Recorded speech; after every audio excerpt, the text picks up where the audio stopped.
Arkadaşlar, şimdi çiçekleri kesmeyelim. Ağaçları çiçekle kesmeyelim, koparmayalım ve ağaçları kesmeyelim. Onlar canlı. Bizim arkadaşlarımız. Eğer onlara iyi bakmazsak burası çöllüğe dönüşür. Arkadaşlar, bugün sizlerle ağaçları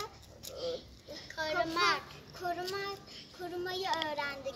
Kanalımıza abone olun. Ve like atın. Zil butonuna basmayı unutmayın. Görüşürüz.